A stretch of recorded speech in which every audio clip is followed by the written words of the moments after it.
Mathematics दोनों में ही है, ठीक है, and that is self potential energy.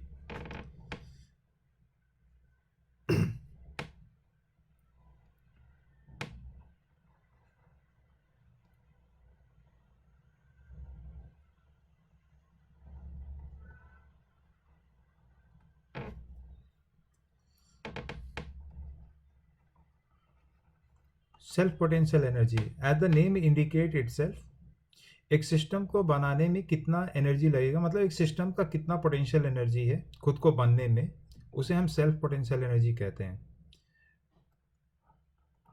Potential energy associated with amount of work done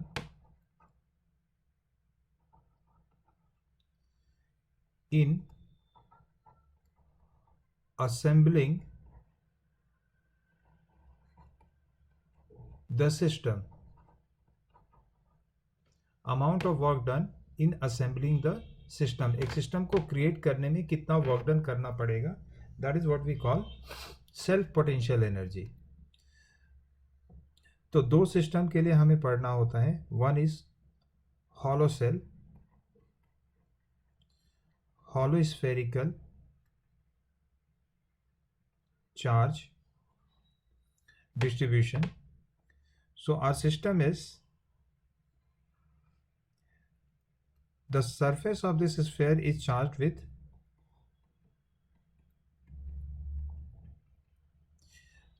total amount Q and radius of the cell is R.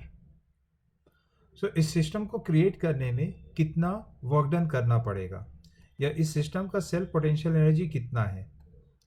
So basically that potential energy, self potential energy, जिसे आप again you से ही indicate करोगे, this is given as के Q square upon 2r. ठीक है, denominator में एक Q आ जाता है, 2 आ जाता है. कैसे आता है वो मैं बताता हूँ. ये वही फॉर्मूला है जो हम पहले से डिस्कस करते आ रहे हैं, के Q1 Q2 अपॉन R. अभी ऊपर में 2 चार्ज होना चाहिए, तो यहाँ पे क्यू स्क्वायर आ चुका है, ठीक है, और डिनोमिनेटर में एक डिस्टेंस होना चाहिए, तो नीचे मीटर है. So what do we mean by this assembling. तो एक्चुअली ये जो चार्ज क्यू है ना, इसे आप शुरू में यहाँ नहीं लेंगे. आप ये अज्यूम करो कि ये सेल खाली है, इसके ऊपर कोई चार्ज नहीं है अभी, and the charge Q is at infinity, right. Charge Q कहाँ है, इन्फिनिटी पे है. वेन एवर आई से क्यू, इसका मतलब आपको n इंटू ई समझना है, ठीक है. और ये इसमें सारा n ई जो है ना, वो सब एक दूसरे से इनफाइनाइट डिस्टेंस पे है, ठीक है. What is the potential at infinity, what is the potential at infinity, 0. अब वहां से इन चार्ज को कलेक्ट करके हमें इस सरफेस पे रखना है, ठीक है. सो बीइंग स्केलर, आप एक साथ पूरे चार्ज को उठा के ला सकते हो, या फिर थोड़ा थोड़ा करके ला सकते हो, ठीक है. मतलब इनफाइनाइट मेथड से हमें एक इस सेल को चार्ज करने का, अरेंज करने का यहाँ पे. But then because of mathematical constraint we choose one of those methods जहाँ से हम आसानी से सॉल्विंग वगैरह कर सकें. ना यहाँ पे जो तरीका होगा वो ये है कि हम थोड़ा थोड़ा चार्ज ला करके रखेंगे इसके ऊपर, ठीक है. सो जब आप इस तरह से वर्कआउट करेंगे, तो एक पर्टिकुलर पॉइंट ऑफ टाइम पे कुछ अमाउंट ऑफ चार्ज इसके सेल पे आ चुका है. आप सोचो कि सबसे बिगनिंग में जो चार्ज क्यू डी क्यू आया था, उसके लिए तुम्हें कोई वर्क नहीं करना पड़ेगा. रीजन, यहाँ कोई चार्ज था नहीं जिसके अगेंस्ट में तुम्हें पुश करना है, ठीक है. बट जैसे जैसे चार्ज सेल पे ग्रो अप होगा, हमें डी क्यू को फर्दर इसके ऊपर रखने के लिए ना एक्स्ट्रा वर्क करना पड़ जाएगा. Getting my point. So at any instant Q be the charge, at any instant Q be charge on shell. So can you tell me what is the potential of this surface now because of charge small q? What is the potential of this surface A point? GM upon R. अभी gravitation का काम नहीं कर रहे हैं हम लोग, तो K Q upon R, but you are right, ठीक है। Now so what is the formula for work done? Work done Charge in, into potential difference. Very good, work done in placing D Q on surface, surface पे रखने के लिए कितना work done करना पड़ेगा? So work done by external force equals to charge into potential difference, so is it V A minus V infinity, final potential minus Yes. Initial potential, and you will write it के, sorry यहाँ capital Q नहीं लिखने का है, अभी charge small Q है तो small Q लिखना है ना। So K small Q upon R into D Q, is this R variable? क्या ये छोटा वाला आर वेरिएबल है? ये कैपिटल आर कर दो, is this R variable? No, sir. No sir, क्योंकि हर बार जो चार्ज ला करके रखेंगे आप वो आर डिस्टेंस पे ही रख रहे हो, so it is not a variable, this Q is a variable, and therefore when we integrate it, Q का इंटीग्रेशन क्या हो जाएगा? क्यू स्क्वायर अपॉन 2 होगा क्या? Yes. And so we got it, and you know that by definition work done by external agent is equals to change in potential energy, that is rise in potential energy और indirectly potential energy of the system, क्योंकि जब charge नहीं था तो कोई potential नहीं था, अभी कितना पोटेंशियल है सिस्टम का? तो के क्यू अपॉन 2 आर, ठीक है। सो हम इस तरह से ग्रेजुअली चार्ज को इसके ऊपर डिपॉजिट करेंगे और सेल्फ पोटेंशियल एनर्जी सिस्टम का निकालेंगे।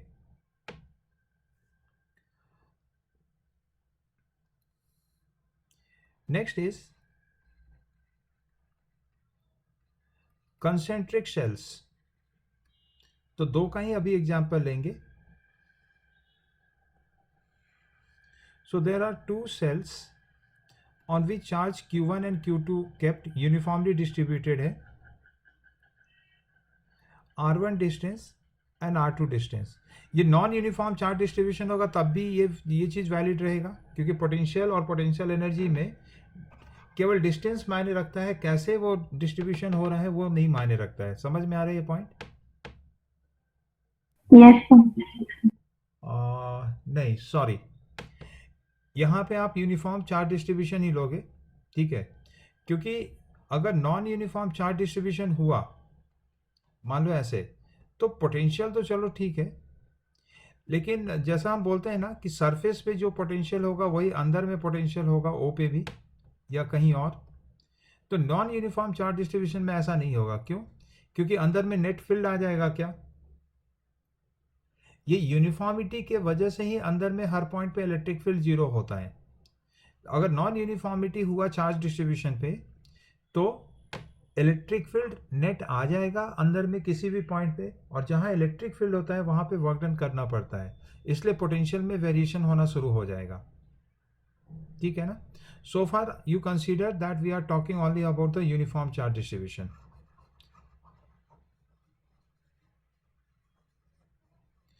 तो देखो, अगर इलेक्ट्रिक फील्ड वगैरह निकालना होता है तो उस केस में हमें चार्ज इंडक्शन करना पड़ता है, जो आप पहले से जानते हो कि यहाँ पे Q1 है तो अपोजिट फेस पे माइनस Q1 आएगा, and then Q1 plus Q2 outer face पे आ जाएगा।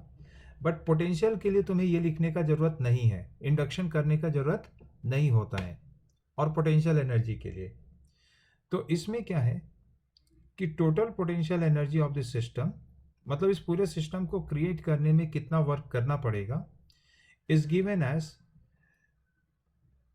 Self potential energy of Q1 Q2 plus एक इसमें म्यूचुअल पोटेंशियल एनर्जी होगा 1 और 2 के वजह से सेल्फ, और ये वाला जो होता है वो म्यूचुअल है। म्यूचुअल का मतलब क्या हो गया? Q1 और Q2 जब आपस में इंटरैक्ट करेगा उसके वजह से ये आएगा, ठीक है। सो U1 कितना? k Q1 square upon 2R1, ठीक है, इनर वाले सेल पे जो चार्ज रखा गया उसके वजह से जो पोटेंशियल एनर्जी इंक्रीज होगा सिस्टम का, वैसे ही Q2 के वजह से के Q2 स्क्वायर अपॉन 2R2, ये भी सेल्फ पोटेंशियल एनर्जी है केवल Q2 सेल का। अब Q1 और Q2 के बीच में भी इंटरेक्शन हो रहा होगा, ये बताता हूँ, डेरिवेशन से आपको समझ में आएगा कि कैसे लिखा है इसे। ठीक है, अपॉन R2, जब भी आप म्यूचुअल लिखेंगे ना, आप हमेशा आउटर लेंगे, आउटर रेडियस लेंगे। आई रिपीट हियर, म्यूचुअल अगर होगा इस तरह का केस में तो दो चार्ज रहेगा, एक आउटर सेल पे रहेगा, एक इनर सेल पे रहेगा। तो रेडियस किसका यूज करना है? आउटर। आउटर। क्यों करना है वो सब बता रहा हूं, लेकिन पहले तो आप ये चीज समझ लो। ठीक है, सो Q1 का Q2 का अपना सेल्फ हो गया, और Q1 Q2 में इंटरेक्शन हो रहा होगा, इसलिए इनका म्यूचुअल भी लिखेंगे। म्यूचुअल लिखते समय हमेशा आउटर रेडियस को लेना है। ठीक है, डेरिवेशन यहां तो एक फिर से लिख देता हूं, के Q1 Q2 अपॉन R2, यहां पे 2 नहीं होता है, वो सब डेरिवेशन में आपको समझ में आ जाएगा कि क्यों नहीं होता है। 2 क्यों आया था? क्यू के इंटीग्रेशन की वजह से, क्यू स्क्वायर अपॉन 2। तो अभी केवल क्यू डी क्यू का ही इंटीग्रेशन होगा। सो डेरिवेशन ऑफ दिस,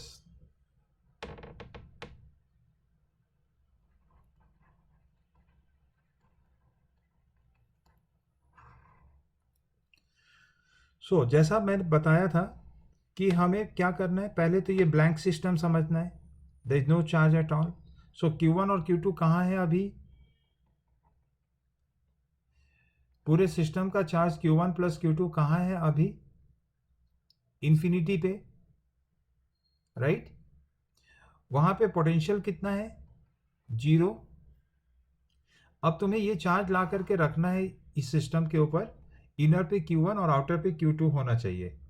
बट फिर से वही बात है कि स्केलर क्वांटिटी होता है ये, तो वर्क डन कैसे भी करो एक ही होने वाला है, केवल इनिशियल और फाइनल स्टेट को देखा जाता है। तो फिर हम ऐसा वर्किंग चूज करेंगे जहाँ से मैथमेटिकल कैलकुलेशन मेरा आसान हो। ठीक है, या जो हमने समझा है उसको यूज़ कर पाए। So what I am suggesting is कि सबसे पहले Q1 को क्रिएट करोगे, ऑलरेडी पीछे हम लोगों ने वर्क किया है उसके ऊपर, तो दोबारा नहीं करेंगे। So what I am saying is कि इन्फिनिटी से आप Q1 को जैसे धीरे धीरे करके लाते हैं ना, पीछे बताया था कि थोड़ा थोड़ा चार्ज ला करके रखेंगे और फिर फाइनली 0 से Q1 क्रिएट करेंगे इनर सेल पे। तो अभी तक में सिस्टम का पोटेंशियल एनर्जी कितना हो चुका है? इज इट और नॉट? इतना वर्क आप कर चुके हो, इज इट? ठीक है, अभी क्या हो गया कि अब Q1 को कंप्लीट कर चुके हैं, अब मुझे क्या लाना है? Q2 लाना है। तो Q2 को भी थोड़ा थोड़ा करके लाएंगे, तो किसी मोमेंट पे आउटर सरफेस पे तुम्हें क्या दिखेगा चार्ज बताओ? Q अमाउंट दिखेगा। Can you tell me what is the potential at point A? VA बराबर कितना, फटाफट बोलिए। तो Q1 और Q दोनों के वजह से लिखोगे, Q1 के वजह से K Q1 अपॉन R2 ना, क्योंकि सेंटर से A कितना दूर है? R2 डिस्टेंस पे है, बाहर है। और स्मॉल q के वजह से K Q अपॉन R2। ठीक है, ना अब हम लोग अपना वर्क कंप्लीट करेंगे। What is that? Q2 को प्लेस करना, to place Q2 on R2, work done equals to charge into potential difference. तो potential difference at A minus potential difference, potential at A minus potential at infinity. So infinity तो 0 हो जाएगा।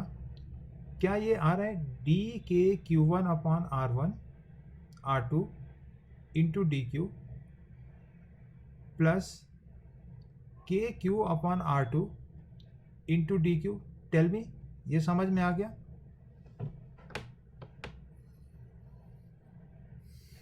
What is next step? Integrate करना है। सो integration में बताओगे मुझे लिमिट ऑफ इंटीग्रेशन, बोलिए what is the limit of integration? 0 से Q2 ना, Q1 का काम कर चुके हो आप कंप्लीट, अभी Q2 सब्स्टिट्यूट करना था आउटर सेल पे, तो 0 से ग्रो अप हो जाएगा Q2 तक, ठीक है। Tell me what is the integration of first part? K Q1 Q2 upon R2 आ रहा है क्या? Yes. Q2 square upon 2R आ रहा है, 2R2 आ रहा है। ये रहा तुम्हारा सेल्फ पोटेंशियल एनर्जी U2 और ये रहा mutual potential energy U12। No, एक U1 पहले से कर रखा था प्लस अभी और वर्क किया है मैंने, so total work done means system का total potential energy U total equals to total work done, जो कि U1 plus U2 plus U12 आ रहा है।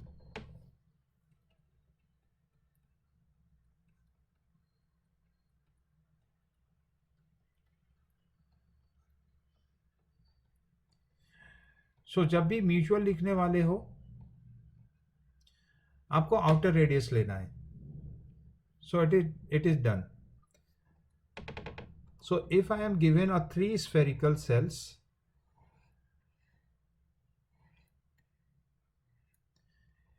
Q1, Q2 and Q3, corresponding radius are R1, R2 and R3. So what is the self potential energy of the system? क्या, sorry not self, पूरे system का potential energy कितना है? तो U1 plus U2 plus U3 ये क्या है? तो तीनों का self potential energy, as if there is no other shell, तो केवल Q1 Q2 एंड Q3 को यहाँ पे अरेंज करने में कितना वर्क डन करना पड़ेगा, प्लस म्यूचुअल, तो म्यूचुअल में बनेगा जितना पेयर बन रहा है उतना सारा, U12 plus U13 plus U23, तो ये पार्ट है म्यूचुअल का, सेल्फ का, और ये पार्ट किसका है? म्यूचुअल का।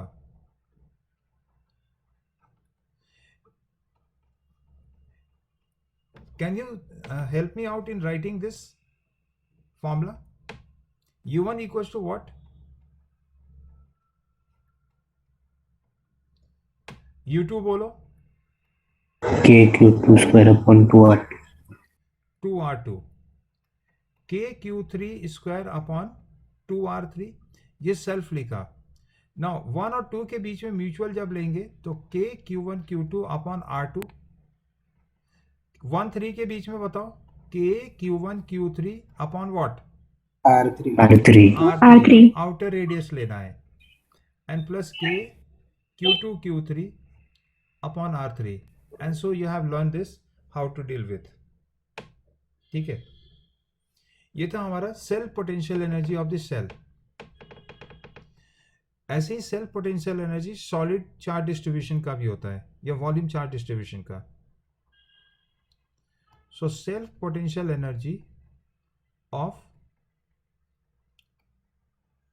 वॉल्यूम चार्ज ऑफ स्फीयर,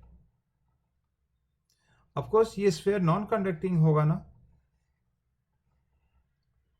अगर आप बात कर रहे हो कि वॉल्यूम में चार्ज डिस्ट्रीब्यूटेड है,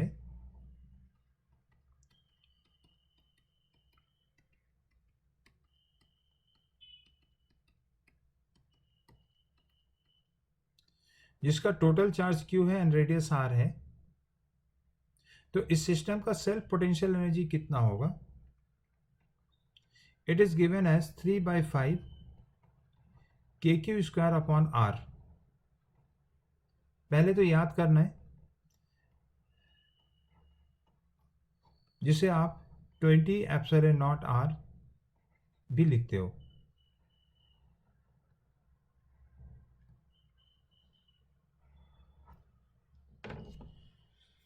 ठीक है।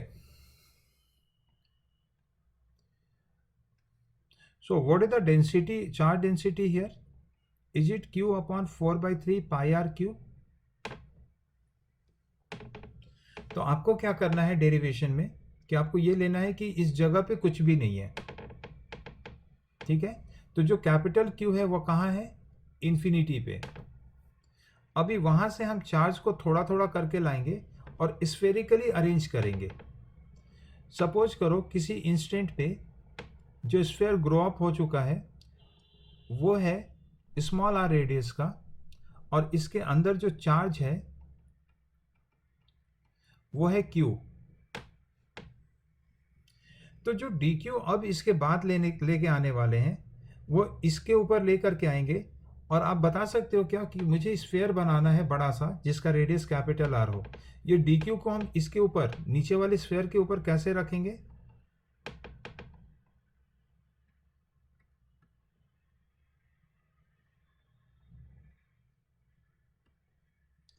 देखो यहां,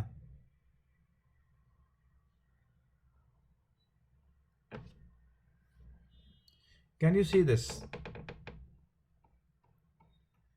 ये बेसिकली एक तरह का लेयर हमने तैयार कर दिया नीचे वाले स्फेयर पे।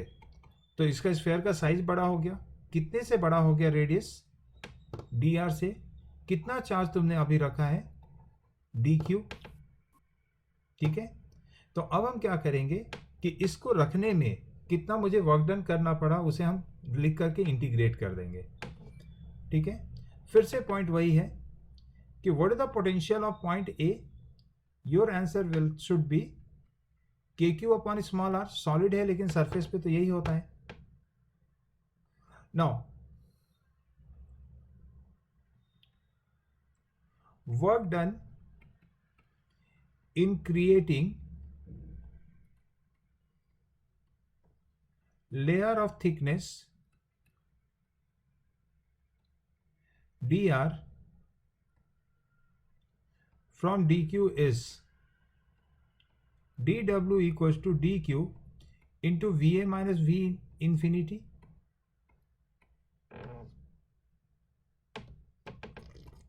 अभी आपको dq पे गौर से ध्यान रखना है। के क्यू अपन आर ये तो आ गया। मुझे बता सकते हो कि डी क्यू कैसे लिखें?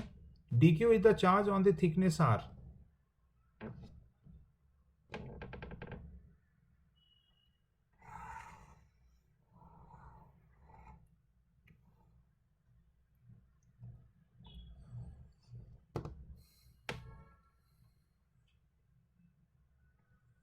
Rho into dV. Yes. So dq is basically rho into 4 pi r square into dr, ऐसे लिखेंगे।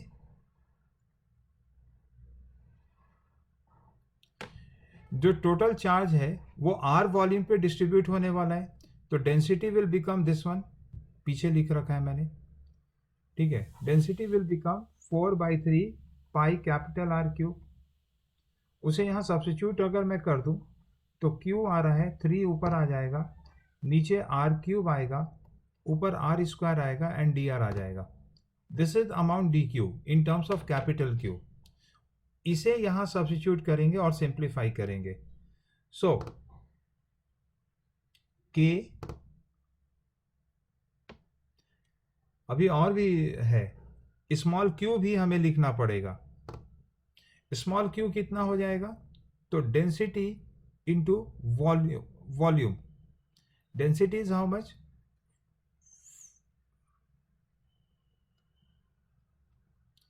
Charge upon volume like this into volume of this small sphere, that is 4/3 pi small r cube।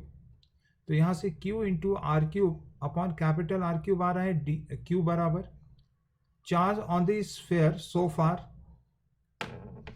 So now you have to put q and dq here, k q r cube upon small R into this. अभी मैंने केवल q को रखा है, अब dq को भी लिख रहे हैं। dq is 3q r square upon r cube into D are. इससे क्या हो गया? ये पूरा का पूरा इक्वेशन अब r में ट्रांसफॉर्म हो चुका है, ठीक है।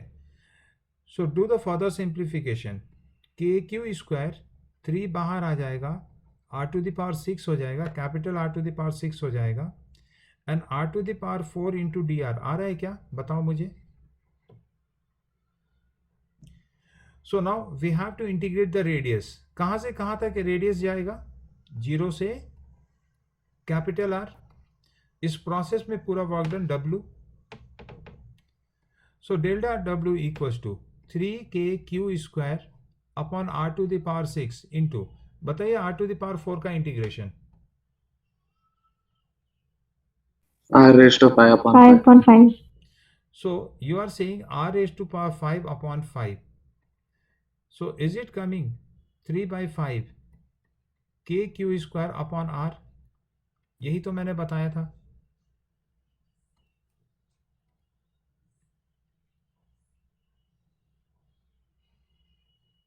ठीक है ना, एंड हेज प्रूव्ड। एक बार फिर से देख लो क्या क्या करना था।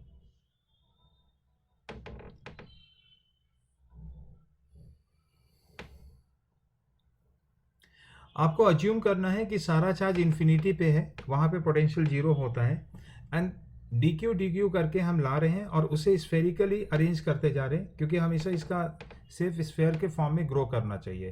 तो किसी एक मोमेंट पे चार्ज क्यू आ चुका है, रेडियस स्मॉल आर बन चुका है, और इस समय मैंने डी क्यू ला करके रखना है, और वो भी लेयर बनाना है, ऐसा नहीं कि किसी एक जगह छोड़ देना है। ठीक है, क्योंकि इसे स्फेरिकली ग्रो अप करना है, तो इसके चारों तरफ डी आर थिकनेस का एक लेयर तैयार कर देंगे। How much work is to be done, ठीक है, उसके लिए हमें डी क्यू, कितना अंदर चार्ज है क्यू, वो भी लिखना होगा। ठीक है, and then write the formula and keep on simplifying. ठीक है, so this is our self potential energy. Now the same formula is also used in gravitation. एक सॉलिड बॉल है जिसका मास m है, what will be the self potential energy? Mass m radius r, तो इसे construct करने में मुझे कितना एनर्जी लगाना पड़ा, तो आंसर होगा -3/5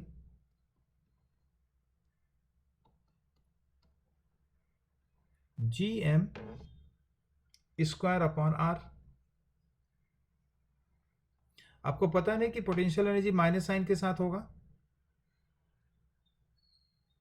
ग्रेविटेशन में पोटेंशियल हमेशा माइनस साइन के साथ रहेगा। ठीक है, so this is for solid. Hollow के लिए -gm स्क्वायर अपॉन 2r। ठीक है, हॉलो स्फेयर के लिए जिसका मास m हो, रेडियस r हो।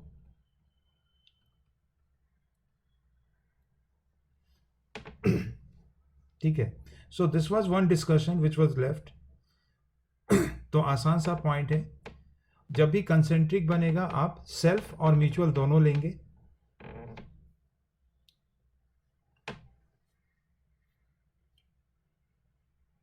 सो coming back to gravitation, there are two type of mass we talk about. एक होता है ग्रेविटेशनल मास,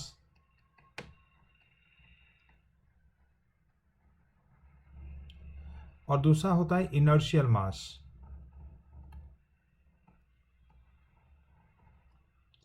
ठीक है, कोई फर्क नहीं है इसमें। ठीक है, जैसे इसे ME और इसे MI से इंडिकेट करें, तो इसमें कोई फर्क नहीं है। It has been observe that there is a ratio of 1:10⁻12। अगर फर्क के बारे में हम बात करें तो 10⁻12 मिलियन जो इतना जो नंबर्स होगा, उसमें से केवल एक पार्ट जो होगा वही फर्क आता है इन दोनों मास के बीच में। अदरवाइज ये दोनों मास इक्वल है, gravitational mass and inertial mass. Now है क्या ये gravitational mass? So the mass which appears in the formula of gravitation is called gravitational mass. F equals to gm1 m2 upon r square. यहाँ पे देखो, mass as a property being used for the force between the two. तो यहाँ पे जो m1 and m2 है ये कौन सा मास है? तो ये ग्रेविटेशनल मास है, ठीक है। एक और फॉर्मूला है न्यूटन्स का कि फोर्स लगाया और वो मास चलने लगा। यहां जो मास यूज हो रहा है, क्या मास का ग्रेविटेशनल प्रॉपर्टी यूज हो रहा है बताओ? No sir. नहीं यूज हो रहा है।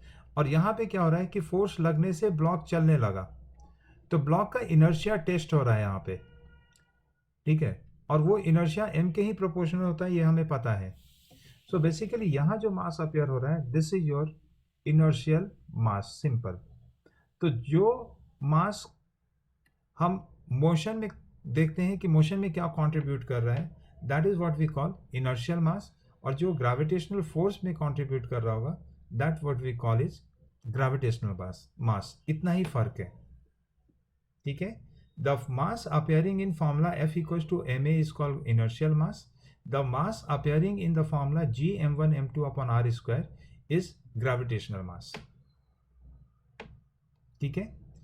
कितने का फर्क है? तो 10 टू द पावर 12 में केवल एक पार्ट का फर्क हो सकता है। सो अप्रॉक्सीमेटली हम ये लेते हैं कि ये दोनों मास आपस में इक्वल ही है।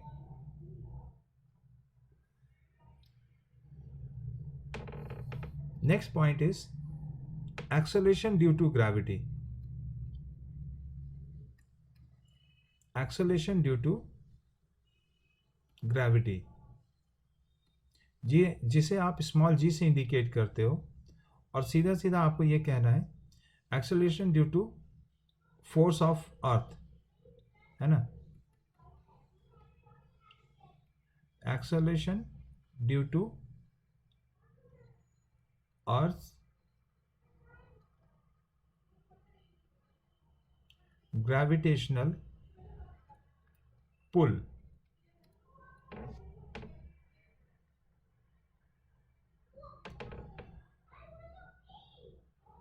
So this is earth, and say there is a mass m, अर्थ का mass capital M, radius r, the height of the mass is h and radius of the earth is r, और re कह सकते हो। सो क्योंकि दोनों के बीच में separation है h प्लस r का, so how much force is acting on this m? Gravitational force F equals to how much? g capital M small m upon capital R plus h whole square. Is that right? Now because of this force, this mass will start moving downward with acceleration a, मतलब इसमें acceleration आ जाएगा। So हम लिखेंगे m into a।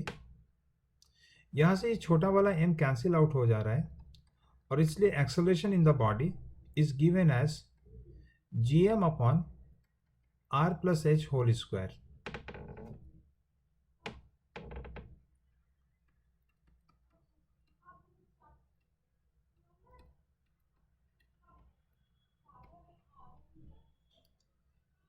Acceleration in body m due to earth's pull,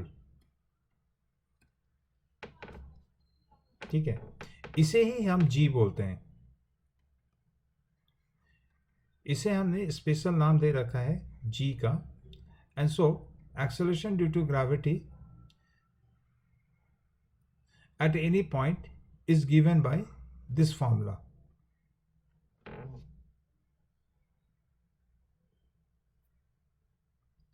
ठीक है, यहीं पे एक और पॉइंट को क्लैरिफाई करते चले हम लोग।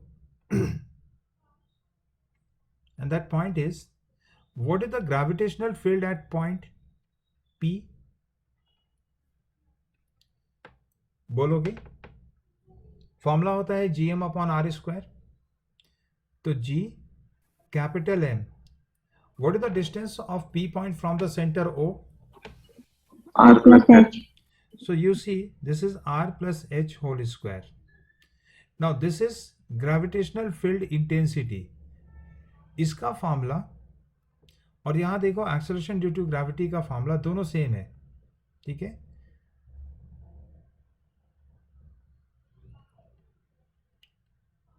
Gravitational field intensity. सो देखो फॉर्मूला सेम होने से कुछ नहीं होता है, दोनों फिजिकली बिल्कुल अलग क्वांटिटी है, दोनों फिजिकली बिल्कुल अलग क्वांटिटी है। एक है acceleration in that mass small m, जबकि ईपी का मतलब है ग्रेविटेशनल फील्ड, वहां पे ये m का होना जरूरी नहीं है, स्मॉल m का होना वहां पे जरूरी नहीं है।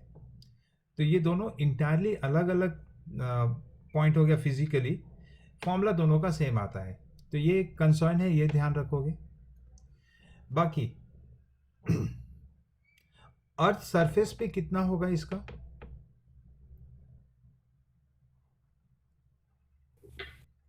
GM upon R square. at earth surface h will become 0, so this will be g capital GM upon r square। ठीक है, इसको ही सॉल्व करते हैं हम, तो ये हमें 9.8 मीटर पर सेकेंड स्क्वायर देता है अर्थ के लिए।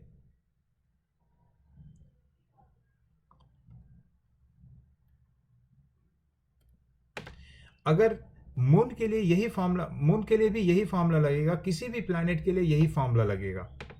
ठीक है, कि उसके सरफेस पे कोई मास हो तो उसमें एक्सेलरेशन ड्यू टू ग्रेविटी कितना होगा, so that can be obtained by using only this formula.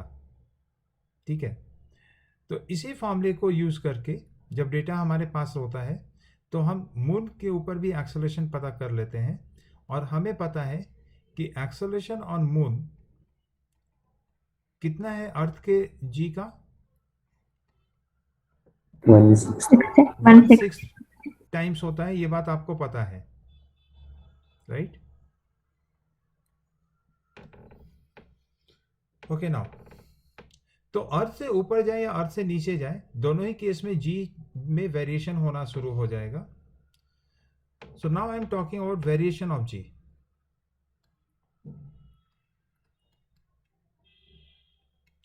Variation of G, जिसे आप जी इफेक्टिव भी बोल सकते हो। पहला, विथ हाइट क्या बोलेंगे बताओ? Decreases. Decrease. एच के इंक्रीज होने पे जी डिक्रीज होगा। The formula is given as, मान लो अर्थ सरफेस पे जो है ना उसे जी नॉट से डिनोट कर देते हैं, नहीं जी ही रहने दो, जी इफेक्टिव इसे बोल देते हैं। G effective equals to capital G M upon R plus H होगा whole square. Can we do some approximation in this case? तो yes we can. Take common R from the denominator, तो G M upon R square आएगा, 1 plus H upon R whole square कर देंगे। दूसरे वाले part में हम binomial लगाने वाले हैं, और पहला वाला पार्ट, ये जो पार्ट है ये क्या जी बन जाएगा? Yes. जी का मतलब acceleration due to gravity on earth surface 9.8, और डिनोमिनेटर में जो है वो ऊपर आ जाएगा, तो h upon R with -2 sign, by binomial expansion g into 1 minus 2h upon R. ठीक है, सो इसका मतलब क्या हुआ?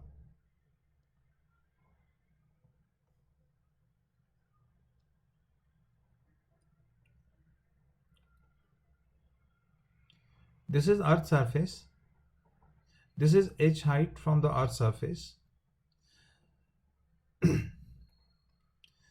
So g effective is gm upon capital R plus small r h square, ये बिना किसी कंडीशन के है। ठीक है, मतलब this is true for all values of h, where h can be anything. Anything का मतलब क्या है कि h r हो सकता है, h r/2 हो सकता है, h 2r हो सकता है। ठीक है ना? अर्थ का रेडियस कितना होता है? तो अर्थ का रेडियस होता है 6400 किलोमीटर। ठीक है, तो अगर अर्थ सरफेस से आर हाइट पे लेके चले जाए, मतलब अर्थ सरफेस से कितना किलोमीटर ऊपर लेके जाना है मुझे? 64 किलोमीटर, 6400 किलोमीटर ऊपर लेके जाना है। ठीक है, अभी आप 1 किलोमीटर विजुअलाइज करते हो, अर्थ सरफेस से 1 किलोमीटर कितना ऊपर होगा? अप्रॉक्सीमेटली बुर्ज खलीफा के हाइट का होगा। ठीक है, what is the height? It is round about 800 to 900 के बीच में कुछ उसका हाइट है मीटर में। ठीक है, सो somewhat I am talking about that much height from the ground, या ग्राउंड पे आप विजुअलाइज करो कि 1 किलोमीटर कितना दूर होगा और उसे वर्टिकल डायरेक्शन में देखना शुरू करो। ठीक है, तो 1 किलोमीटर ही बहुत बड़ा हो जाता है हाइट के पॉइंट ऑफ व्यू से।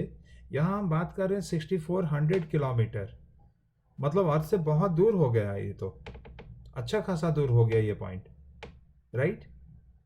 सो in that case only this formula is applicable, gm upon R, R plus H whole square.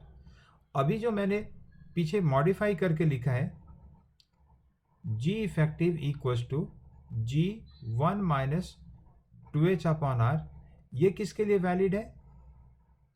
Valid for H is small very H, small than R. Valid for small H, this is valid for H much much smaller than R. उसमें ये 1 kilometre आ जाएगा क्या? 6400 kilometre के comparison में 1 kilometre आ जाएगा, in fact 10 kilometre भी आ जाएगा। 6400 kilometre के कंपैरिजन में 10 किलोमीटर क्या ही है ना? So for such values of h will be using this formula. ठीक है,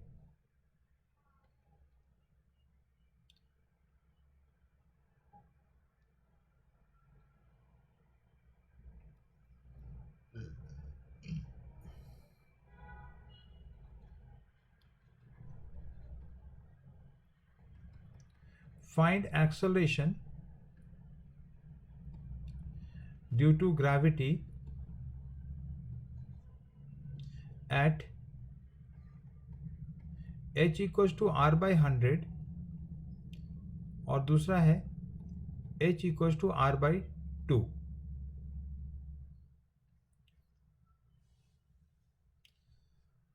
क्या आएगा बताओ? पहला केस में कौन सा फॉर्मूला आप यूज करोगे? तो बाइनोमियल एक्सपेंशन वाला फॉर्मूला आप यूज कर लो और ये एक अप्रॉक्सीमेट वैल्यू देगा, लेकिन कैलकुलेशन आसान रहेगा। 2r अपॉन 100r ऐसा आ जाएगा सब्स्टिट्यूट करने पे। आर कैंसिल हो रहा है 50, तो 49 अपॉन 50 g। ये कैलकुलेशन को सिंप्लीफाई करने के लिए हमने इस तरह का फॉर्मूला यूज किया है, नहीं तो फिर मुझे ओरिजिनल फॉर्मूला जो है G effective equals to GM upon R plus R by 100 whole square ऐसे यूज करना पड़ेगा, जहां से GM अपॉन आर स्क्वायर तो आ जाएगा और ये 100 अपॉन 101 का होल स्क्वायर ऐसा आ जाएगा। ठीक है, अप्रॉक्सीमेटली ये दोनों वैल्यूज सेम आना चाहिए।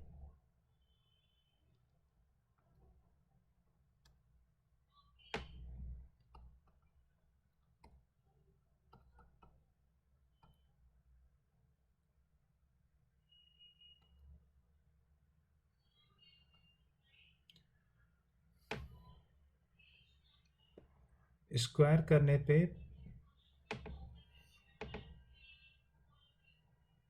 0.0097,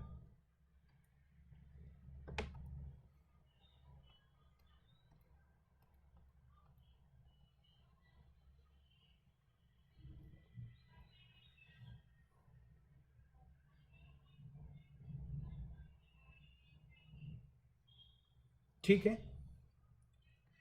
देखो ये दोनों रूल यहाँ पे वैलिड है और दोनों से अप्रॉक्सीमेटली सेम रिजल्ट आएगा। ये वाला रिजल्ट और ये वाला रिजल्ट, ये दोनों अप्रॉक्सीमेटली सेम रहेगा। ठीक है, GM अपॉन आर स्क्वायर को आप G लिख देंगे, that is acceleration due to gravity on the earth surface.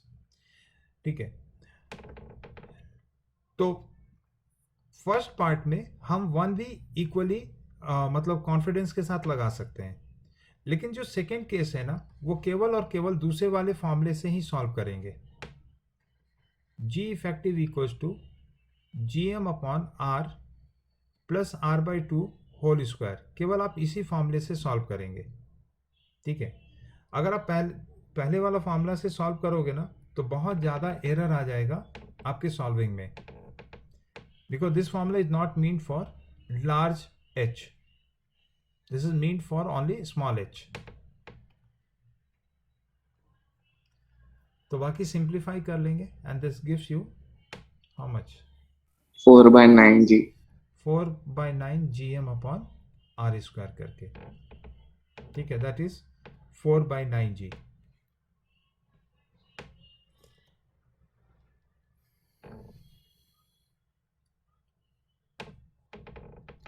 Second case है ड्यू टू डेप्थ। जब आप अर्थ के अंदर जाना शुरू करेंगे टनल बना करके, तो वहां पे भी G कम होने लगता है। सो सपोज करो ये सेंटर O है और ये पॉइंट A है, विच इज ऊपर से डेप्थ बोला ना, तो ऊपर से D डेप्थ है, तो सेंटर से ये डिस्टेंस कितना हो जाएगा, R - D हो जाएगा।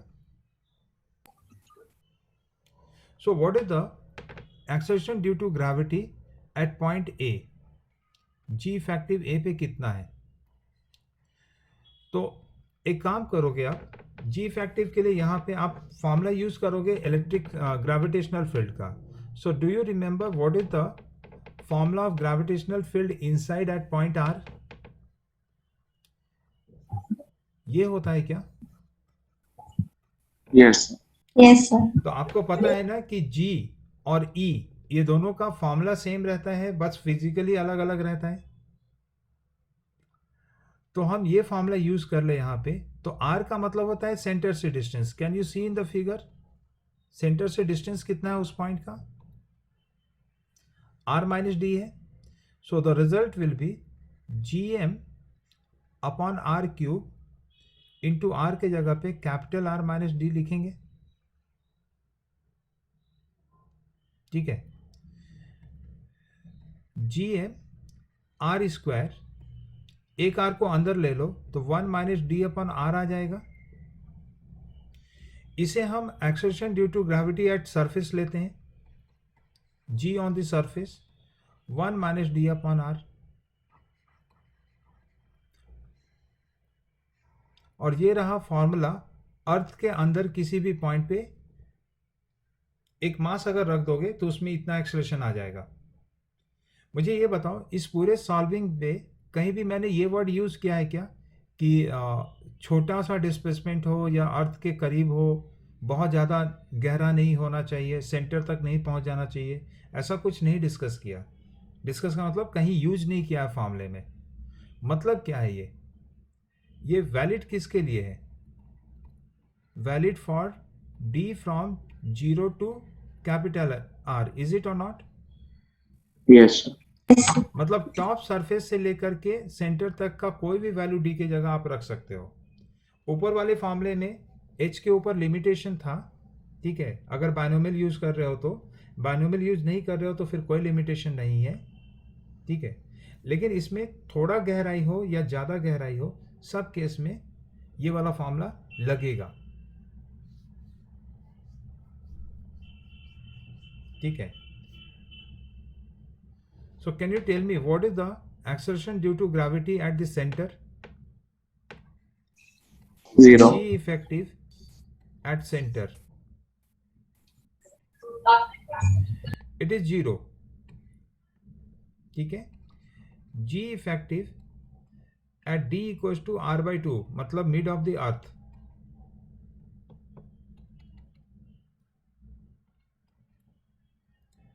R/2 सब्स्टिट्यूट करेंगे तो क्या ये G/2 आ जा रहा है? So this is how you will place different values of D to find the different value of G. अब ये जो g है वो ऊपर जाने या नीचे आने दोनों ही केस में डिक्रीज करता है।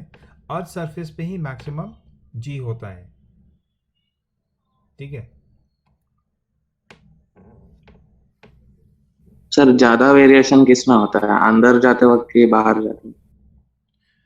और मतलब ज़्यादा वेरिएशन से मतलब क्या कहना चाह रहे हो तुम, कि जैसे लाइक मान लो, रैपिडली डिक्रीज करता है? हाँ, ऑड रेट ऑफ डिक्रीज का आप बात कर रहे हो। You mean to yes. Say that कि अगर मैं 1 मीटर ऊपर जाऊं और 1 मीटर नीचे जाऊं तो किस में ज़्यादा ड्रॉप मुझे मिलेगा, ठीक है। तो उसके लिए तुम्हें इसको डिफ्रेंशिएट कर देना है, ठीक है। और ज़्यादा ड्रॉप जो है वो तुम्हें ऊपर जाते हुए दिख रहा है। कैसे, जरा देखो। G effective equals to G into 1 - 2h/r होता है। तुमने रेट पूछा है तो D G effective upon D H करेंगे क्या? इससे क्या आ जा रहा है, g इंटू -2/r आ रहा है, h का डिफ्रेंशिएशन 1। Yes sir. ओके, उसी तरह से डेप्थ के लिए अगर आप डिफ्रेंशिएट करोगे तो d ऑफ डी डी, ये लिखने में तो अजीब लग रहा है लेकिन वैसे ही लिखना पड़ेगा क्योंकि d ही वेरी कर रहा है, डेप्थ को आप वेरी करा रहे हो। तो क्या ये g इंटू -1/r आ रहा है? मैग्नीट्यूड वाइज देखना कि कौन ज़्यादा वेरी कर रहा है, बताओ इसको और इसको देख के। मैग्नीट्यूड वाइज ऊपर वाला। ऊपर जी वाला, इफेक्टिव। तो ऊपर वाला जो है उसका डिक्रीज होने का रेट जो है वो डबल है, right enough? Yes.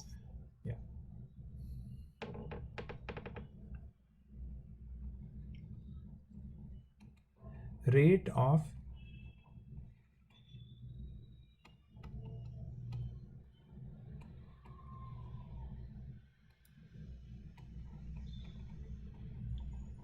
decrease of g is high above surface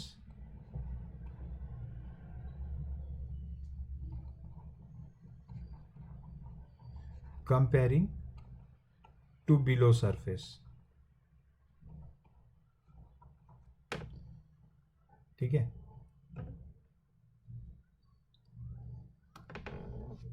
सो ये था हाइट के वजह से और डेप्थ के वजह से, आपको वो दोनों फॉर्मूला ध्यान रखना है। What are the other reasons? Rotation, third case is earth rotation.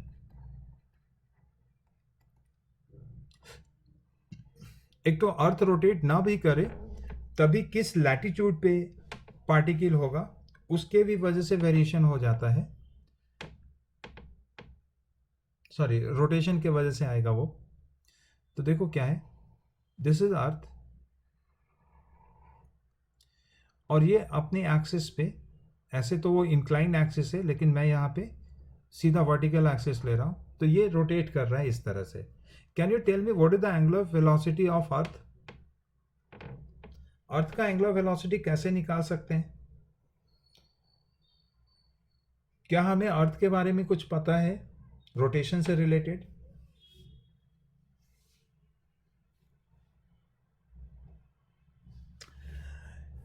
In one day, एक दिन में अर्थ कितना रोटेट करता है बताइए? 2 पाई। 2 पाई, वन कंप्लीट रोटेशन 2 करता है। pi. So you know the time period of rotation and you know the angle also.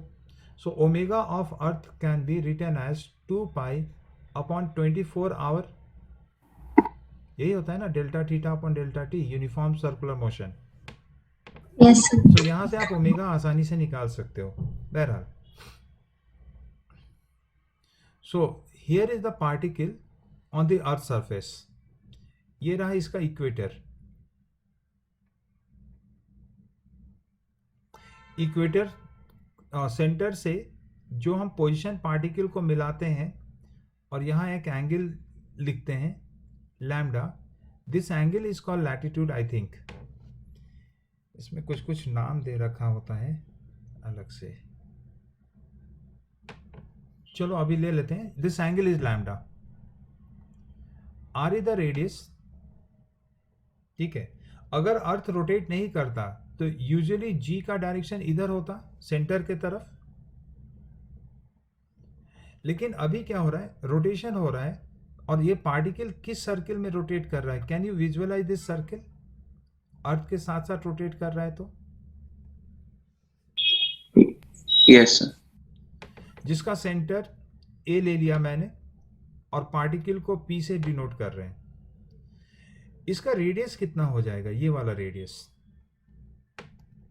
In terms of R and lambda, is it R cos theta, R cos lambda,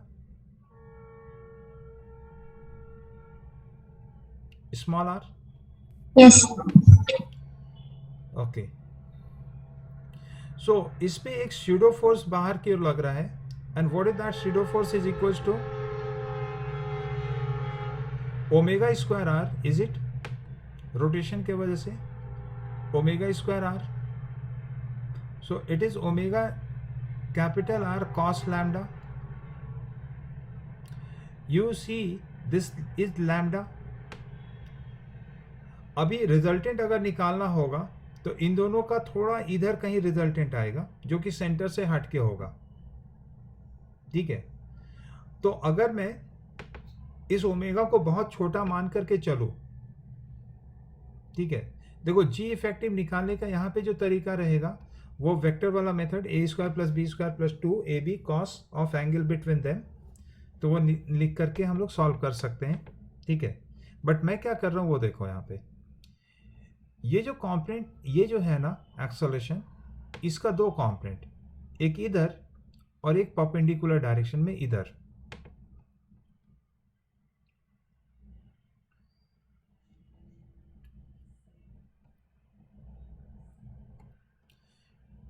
तो इधर क्या आएगा, omega square are cos square lambda आएगा, क्या बताओ, cos का cos component cos square हो जाएगा, यस और नो, यस सर, इधर क्या आएगा, तो साइन कॉम्पोनेंट आएगा omega square are cos lambda into sine of lambda, ठीक है। अभी हम लोग केवल बात करेंगे रेडियल लाइन पे, तो can you see this, radial line पे जी लग रहा है सेंटर के तरफ, और रोटेशन की वजह से ये फैक्टर आ जा रहा है बाहर की तरफ। So what is effective G toward the centre now,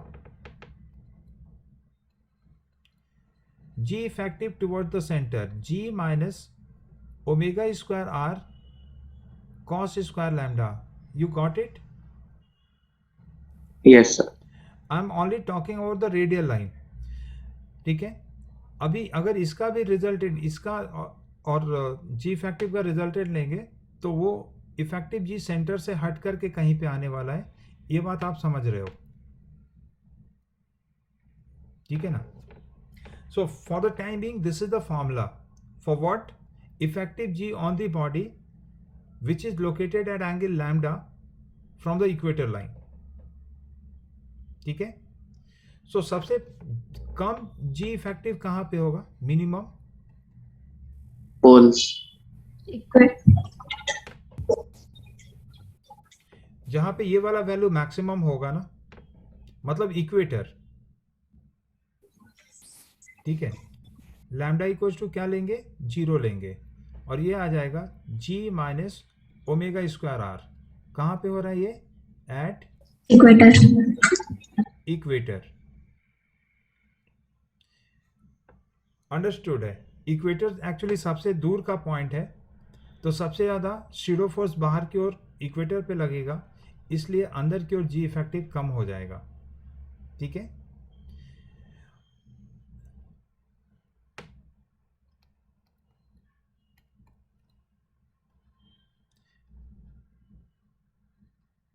this is at equator, at पोल,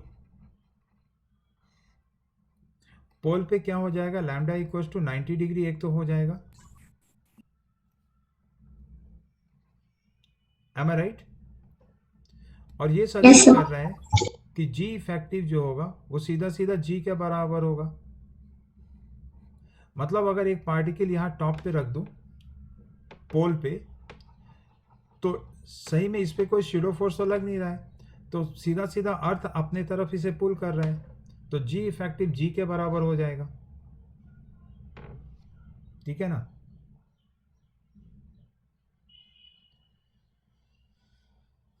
सो ये 3 रीजन है जिसके वजह से हम जी का वेरिएशन देखते हैं अर्थ में।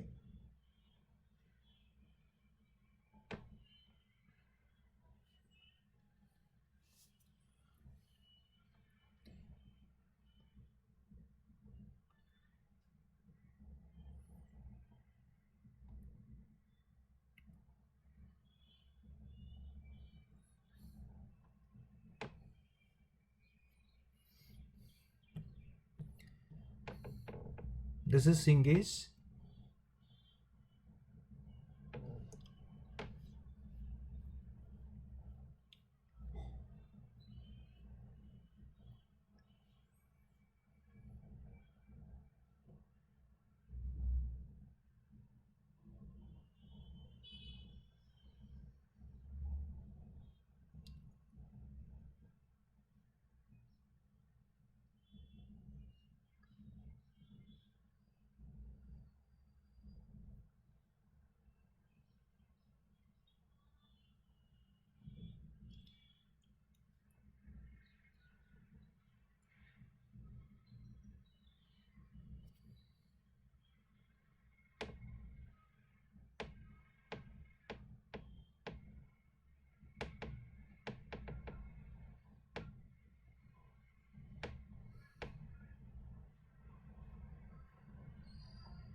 ये सब कर रखा है हम लोगों ने।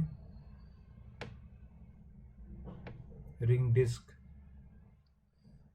हेमीस्फेरिकल मैंने नहीं करा है, बट जितना अप्रोच किया है हम लोगों ने उसके हिसाब से आप कैलकुलेट कर सकते हैं हम लोग। रिंग एलिमेंट बन जाएगा। Acceleration due to gravity discuss कर रहे थे। Variation sir and in which direction we are moving उसके ऊपर भी जी बदलेगा ना, G effective. In which direction we are moving में Yes, मतलब like along with the earth, like if earth is moving clockwise, then we are also going clockwise. But if we go anti-clockwise, G effective will be okay less. Okay okay या ठीक है, वो भी point में एक बार बता discuss कर लेता हूँ। सो वेरिएशन विथ हाइट हम लोगों ने डिस्कस किया है, वेरिएशन विथ डेप्थ भी हो गया है।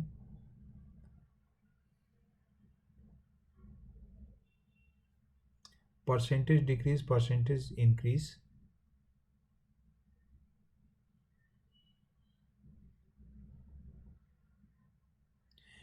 Due to shape of the earth, rotation of the अर्थ,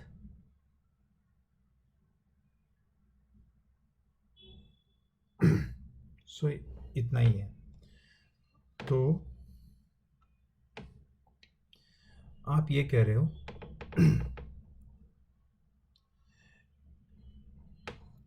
जैसे ये अर्थ है और सपोज करो ये एक ट्रेन है जो इक्वेटर लाइन पे चल रहा है विथ सम स्पीड v। ये v क्या है, अर्थ पे है। ठीक है, तो ये है speed of train with respect to earth. ठीक है, और मान लो ये टॉप व्यू ले रहे हो, अर्थ ऐसे रोटेट कर रहा है ओमेगा से। ठीक है, तो क्वेश्चन ऐसे आता है, दो ट्रेन ले लेते हैं, एक और ट्रेन ले लेते हैं। यहाँ पे ये ट्रेन है जो सेम स्पीड से चल रहा है अर्थ के रेस्पेक्ट में, लेकिन सेंस ऑफ रोटेशन के उल्टे डायरेक्शन में चल रहा है। ठीक है, तो दोनों पे नॉर्मल कांटेक्ट फोर्स लगेगा। नॉर्मल कांटेक्ट फोर्स किधर लगेगा, ऊपर की ओर। ये है N1 और ये है N2। क्वेश्चन ऐसे आ रहा है कि कौन सा N1 और N2 में बड़ा होगा।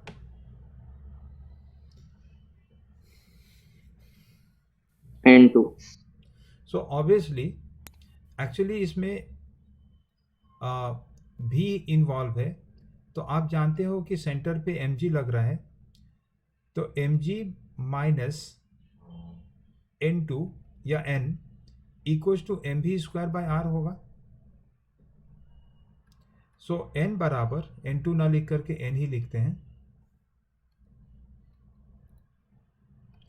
सो n बराबर mg minus mv square upon r हो जाएगा।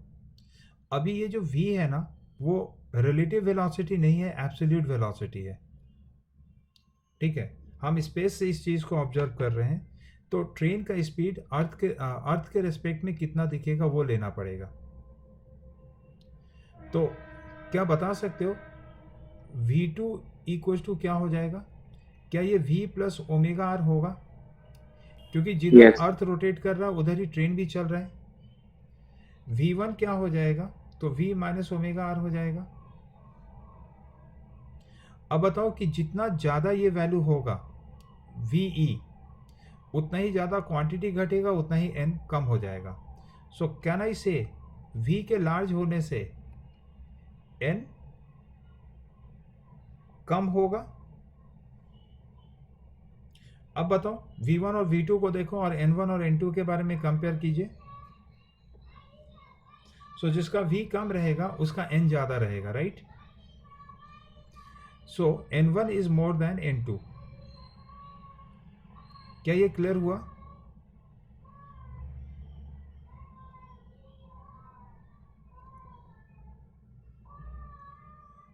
Two trains both are moving on equator, but direction of rotation जो है, डायरेक्शन ऑफ मोशन जो है, वो एक अर्थ के रोटेशन के साथ है, दूसरा अर्थ के ऑपोजिट डायरेक्शन में है। तो एक में रिलेटिव वेलोसिटी कम हो जाएगा, स्पीड कम होगा, तो सेंट्रीफ्यूगल फोर्स कम होगा और सेंट्रीपिटल फोर्स बढ़ जाएगा, ऐसा कुछ हो रहा है। वैसे ही स्पीड बढ़ेगा तो बाहर जाने का टेंडेंसी होगा और n कमजोर होने लगेगा। तो जहाँ पे v ज़्यादा होगा वहाँ पे n कम होगा, जहाँ पे v कम रहता है वहाँ पे n ज़्यादा रहता है। ऐसा ही कुछ बोल रहे थे? Yes, sir. या तो यहाँ पे g इफेक्टिव कम हुआ है, सीरियसली। ठीक है, मतलब ये जो n है ना, अब आप उसे ऐसे लिखेंगे m इंटू जी इफेक्टिव, तो g इफेक्टिव यहाँ से आ जाएगा, g effective will be g minus ve square upon r।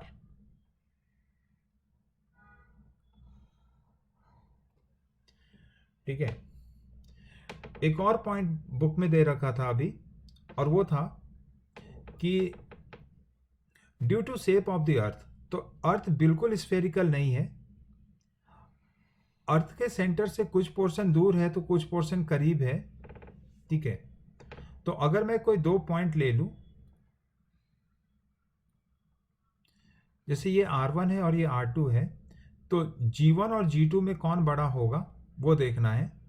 ठीक है, so basically G equals to what? GM upon R square. ठीक है, क्योंकि अर्थ का मास कांस्टेंट रह जाएगा, so G is inversely proportional to radius square, like this. तो जहाँ पे रेडियस ज़्यादा दिख रहा है वहाँ पे G कम होगा। इसका मतलब कि G1 छोटा होगा G2 से, since R1 is more than R2। इसी को कह रहे हैं वेरिएशन ऑफ G। अगर मैंने इसे ABCD E पॉइंट में रखा, variation of G due to shape of earth. Shape of earth से मतलब यही हो गया कि कहीं पे हाइट ज़्यादा है, कहीं पे हाइट कम है, रेडियस कम है अर्थ सेंटर से, तो जो करीब होगा वहाँ पे G ज़्यादा होगा, एंड सो ऑन। इसको आप D पॉइंट ले लेंगे।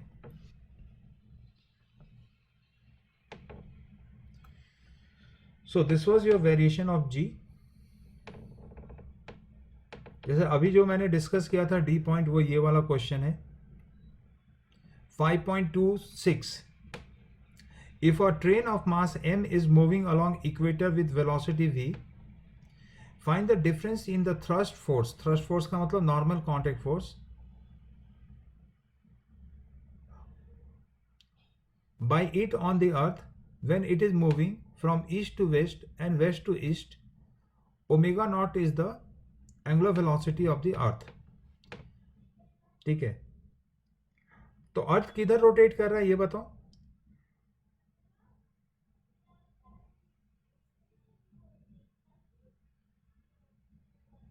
अर्थ किधर रोटेट कर रहा है?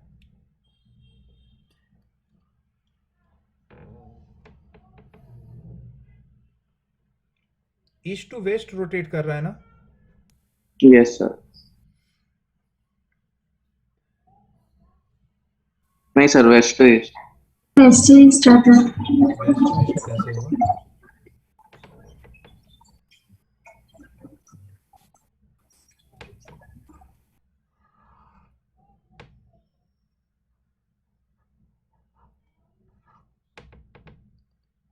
Sir west to east rotate करेगा तभी तो ईस्ट से सनराइज होगा ना. Yeah you are right.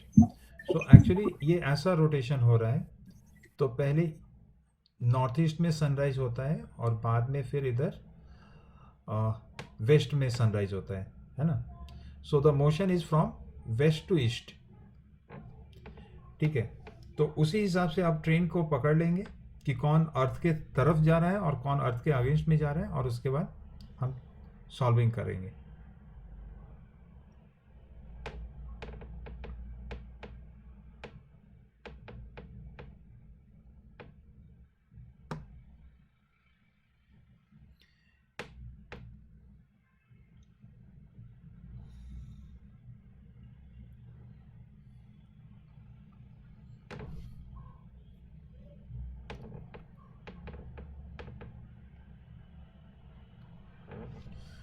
What this question says? What will be change in G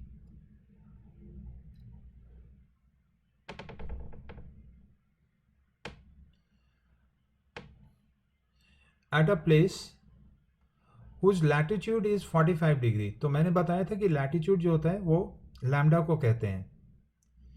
If Earth stop spinning about its axis,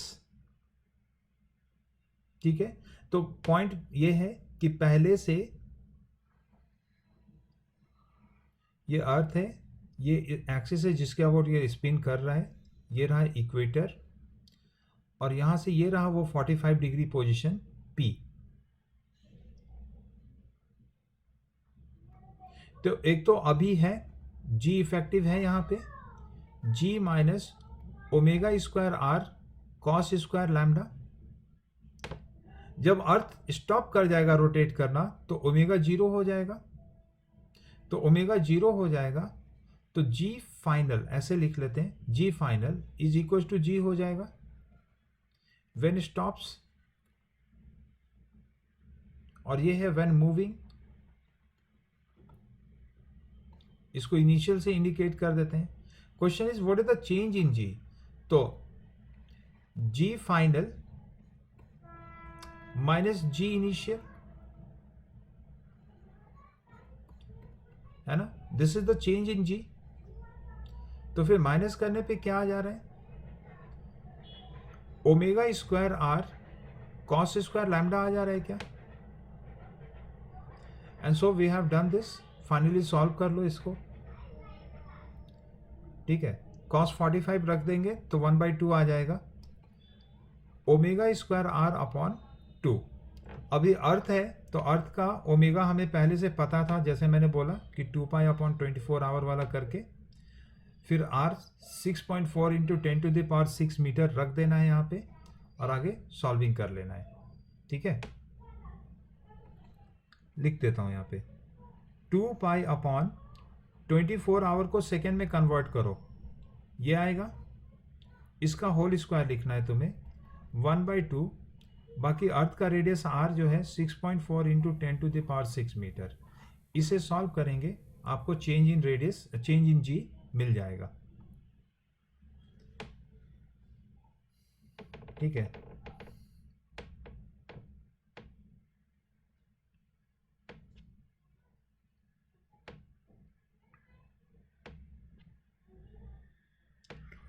gravitational potential energy पे already work हो चुका है, so we can go for some questions like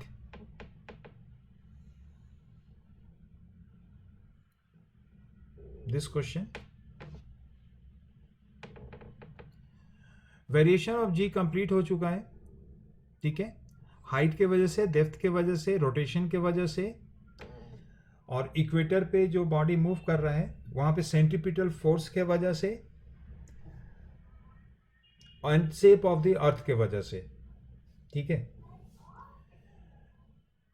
क्योंकि इसका theory हमने पहले ही discuss कर रखा था इलेक्ट्रोस्टैटिक्स में भी, तो अभी मैं उस पर वापस नहीं जा करके देखते हैं कि हम लोग कर पाते हैं या नहीं कर पाते हैं। So given is an electric field, sorry gravitational field, given is a gravitational field. कह रहा है कि पोटेंशियल एट 0,0 क्या होगा, ठीक है। सो हमें ई से वी निकालना है, ई से वी निकालना है, चेंज इन पोटेंशियल या simply potential. What is that formula? क्या dv equals to minus of E dot D R होता है क्या, बताइए। Yes, sir. ओके, यहाँ पे जो इलेक्ट्रिक फील्ड है वो एक्स एक्सिस और वाई एक्सिस दोनों पे है, तो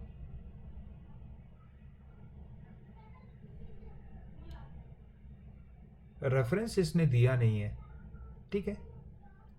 सो आई विल पुट हियर -20, तो माइनस माइनस प्लस हो जाएगा क्योंकि यहाँ भी माइनस है और बाहर भी माइनस है। 20 I plus J into D R के जगह पे D X I plus D Y J, ऐसा लिखेंगे क्या? D R is the displacement, तो X axis, Y axis, Z axis तीनों पे हम लिखते हैं। तो क्योंकि जेड एक्सिस पे इलेक्ट्रिक फील्ड है ही नहीं, इसलिए उधर डिस्प्लेसमेंट का कोई मतलब नहीं निकलेगा, इसलिए लिखा नहीं, या लिख देते तो भी 0 ही हो जाएगा वो, ऐसा। Now we need to integrate it. So v equals to, क्योंकि हम इनडेफिनिट इंटीग्रेशन कर रहे हैं यहाँ पे, तो लास्ट में एक कांस्टेंट लगा देंगे, ठीक है। क्वेश्चन में तो मेंशन नहीं किया है कि कहाँ पे रेफरेंस 0 लेना है, देखते हैं। So 20 into I integration of D X plus 20 into D Y. क्या ये समझ में आया सबको? डॉट प्रोडक्ट ले रहे हैं तो आई डॉट आई 1 हो जाएगा, जे डॉट जे 1 हो जाएगा, 20 दोनों के साथ लगा रहेगा। सो ये आ रहा है इंटीग्रेट होकर के 20x plus 20y plus some c equals to v।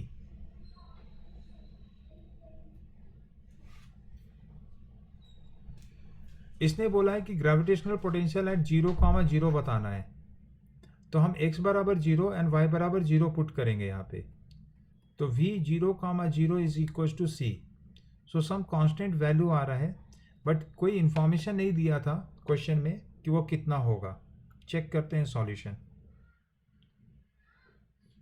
सो ये गलत बात है इसका, ठीक है। क्वेश्चन को कहना चाहिए था कि take the reference at 0 at the origin या कुछ, तो इसने क्या किया है, कांस्टेंट c नहीं लगाया है। Getting this solution? Yes, sir. ठीक है ना। सो इसका सॉल्विंग गलत है या इंफॉर्मेशन कंप्लीट नहीं है, ठीक है। सो वी कांट से कि potential is 0 at that point.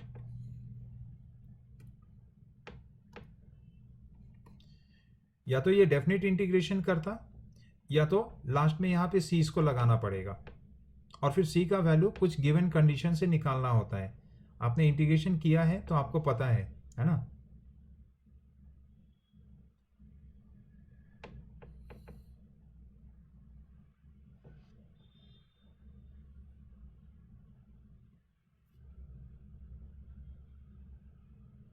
Gravitational potential energy,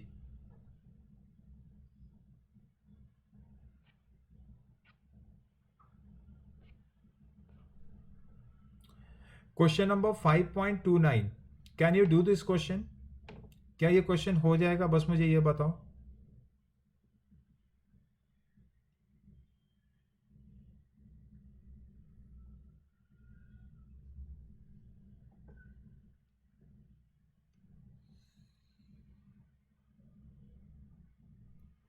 इस वीक में रिवीजन अपना जो भी है इलेक्ट्रोस्टैटिक्स कंप्लीट करो।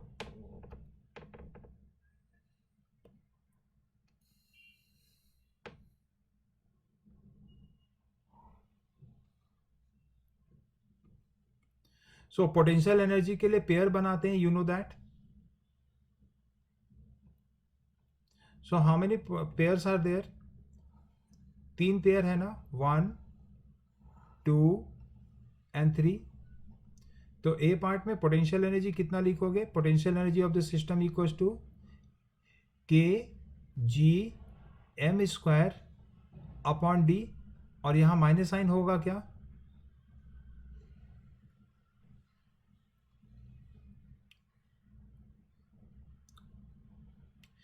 लिसन, आप मुझे मतलब मैंने केवल कनेक्ट करके बताया, कोई सिस्टमैटिकली इधर पोटेंशियल एनर्जी को बताया नहीं है ग्रेविटेशन में। तो अगर आपको प्रॉब्लम हो रहा है इसको समझने में, you can ask me frankly कि सर एक बार फिर से उसको बता दो पोटेंशियल एनर्जी वाला पार्ट को, क्योंकि मैं ये अज्यूम करके चल रहा हूँ कि इलेक्ट्रोस्टैटिक्स वाला तुम लोगों को याद है, ठीक है। केवल वहाँ पे पोटेंशियल एनर्जी में माइनस साइन लगाना है ग्रेविटेशन के लिए बात करेंगे तो, ठीक है। सो मैंने यहाँ माइनस साइन लगाया, G M square upon D, this is the potential energy of the system. A part हो गया। सेकेंड पार्ट कहता है कि work done on this system if the side of the triangle is change from D to 2d।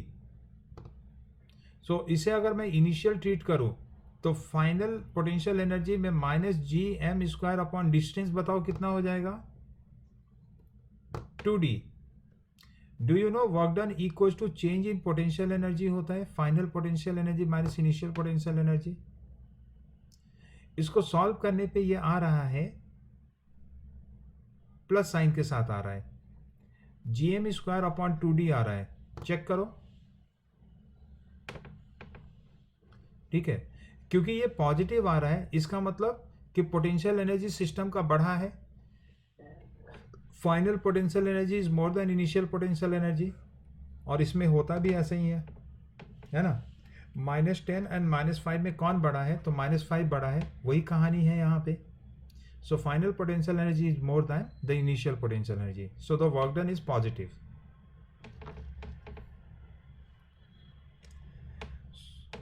So I am just expecting कि आपको इसमें इस तरह के क्वेश्चन में नहीं होना चाहिए प्रॉब्लम।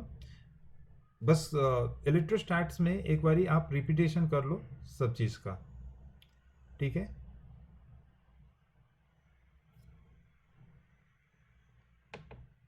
ये कंजर्वेशन ऑफ एनर्जी से रिलेटेड क्वेश्चन है, देखो इसको कर ले।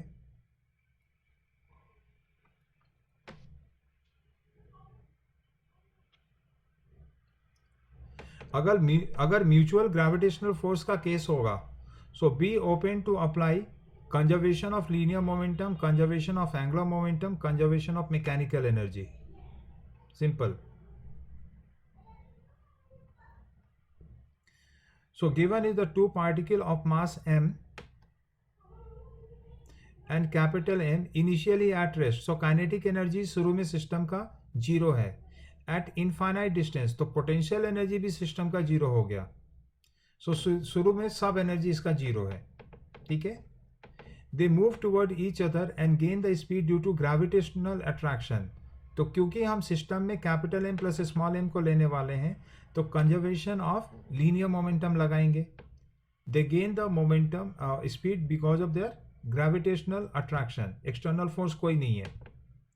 Find the speed when the separation between the mass become D. तो ये इनफैक्ट लास्ट लेक्चर में डिस्कस भी किया था मैंने, इस तरह का क्वेश्चन। ये दोनों मास हैं, कैपिटल एम स्मॉल एम, ना के बराबर स्पीड है इन्फिनिटी पे जब था तो, ठीक है। So what is E initial, initial is zero, ना काइनेटिक है ना पोटेंशियल एनर्जी है इसमें। जब ये दोनों पार्टिकल कुछ डिस्टेंस पे आ जाएगा, small m and capital M distance पे, इस मोमेंट पे इसमें स्पीड आ चुका है, let me call it u and v। तो एक तो ग्रेविटेशनल फोर्स की वजह से लग रहा था, इसलिए आप कंजर्वेशन ऑफ लीनियर मोमेंटम लगाएंगे, तो u और v में रिलेशन स्टैब्लिश हो जाएगा। क्या है वो बताओ? By conservation of linear momentum, अगर मैं डायरेक्टली लिखूं मैं M U equal to capital M into v, चलेगा? Yes, sir. Initial momentum equal to final momentum, initial momentum 0 and final momentum is mu minus of m into v, और यहाँ से mu equal to capital M into v। Equation number 1। Final energy में kinetic energy भी है और gravitational potential energy भी है। सो by conservation of mechanical energy, E initial जो कि E इन्फिनिटी है इक्वल्स टू E फाइनल जो कि D डिस्टेंस पे है, तो 0 equals to half m u square plus half capital M v square minus g capital M small m upon d। This is the potential part and this is the kinetic part of the system. तो find there speed, दो equation है, दो unknown है, simplify कर लीजिएगा। Last lecture में भी solve किया था इसे, ठीक है।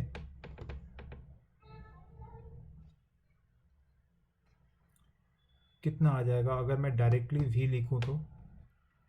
सो v स्क्वायर है, रूट कवर जाएगा 2g small m d into small m plus capital M root cover.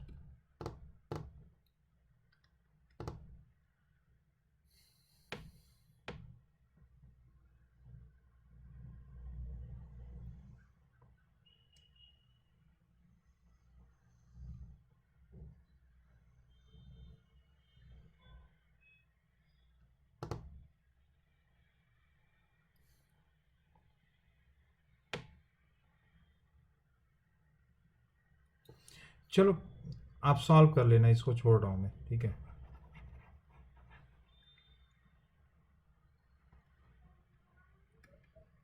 Solve 1 and 2।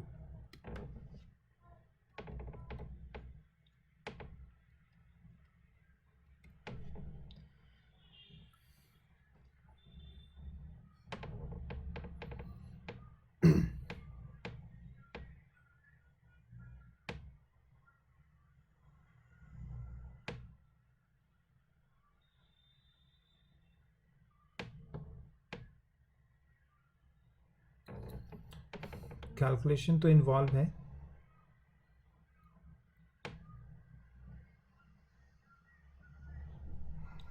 But equation कैसे डेवलप करना है कम से कम वो देख लें हम लोग।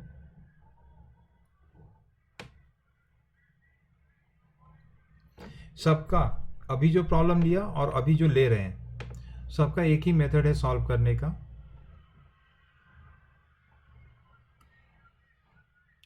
Find the velocity of a body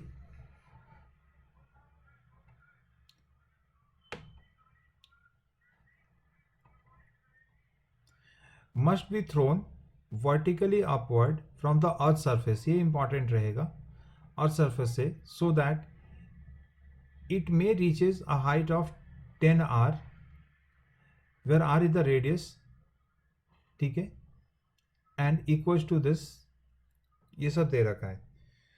so देखो सबसे पहले तो कि ये जो छोटा मोटा हाइट नहीं, 10 r तक हम पहुंचाना चाह रहे हैं अर्थ सरफेस से। सो दिस इज अर्थ, इसके सरफेस से एक स्टोन को ऐसे थ्रो करना है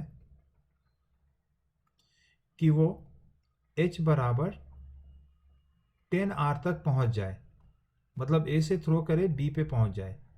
सो a पे कुछ ना कुछ स्पीड होगा, b पे बस पहुंच जाए। What is the speed at b you are expecting?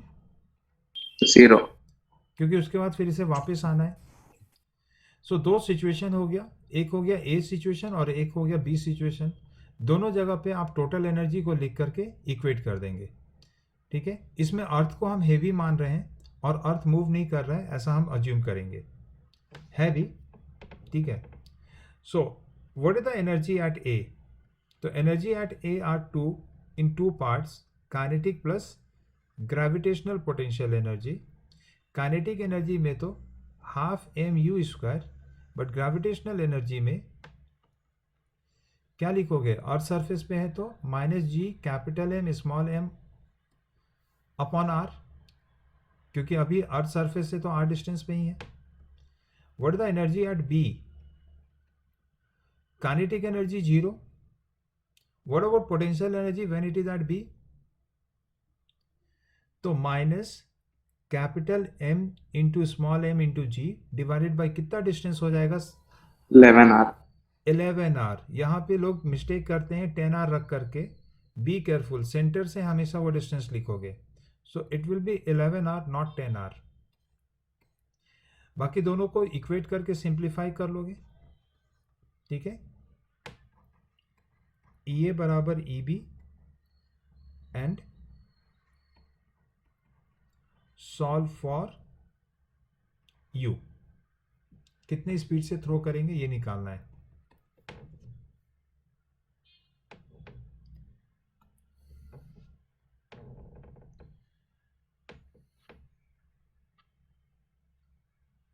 ठीक है। सो यहां तक हो चुका है। Tomorrow will further talk about this. अभी जो एस्केप वेलोसिटी वगैरह निकालेंगे ना, कि एक स्टोन को कितने स्पीड से थ्रो करे ताकि वो वापस अर्थ पे लौटे ही नहीं, उसके लिए भी यही कंजर्वेशन ऑफ एनर्जी लगाना होता है जो अभी अभी प्रॉब्लम सॉल्विंग के लिए किया है। तो ये रहेगा। और planetary motion, the 3 laws of Kepler's law of planetary motion, ठीक है। पहले से जानते भी हो, बट उसी चीज़ को हम लोग रिटरेट करेंगे और थोड़ा और उसको अच्छे से समझेंगे। Okay guys, so tomorrow will finish up this gravitation. बाकी इस वीक में कंप्लीट करो तुम लोग इलेक्ट्रोस्टैटिक्स, एंड साथ के साथ ग्रेविटेशन भी हो जाएगा। Yes. यस, थ्योरी को स्ट्रॉन्ग कीजिए एवरीवन, तभी न्यूमेरिकल ठीक से बनेगा। चलो, bye bye then, bye bye everyone. Bye, sir. Thank you, sir. या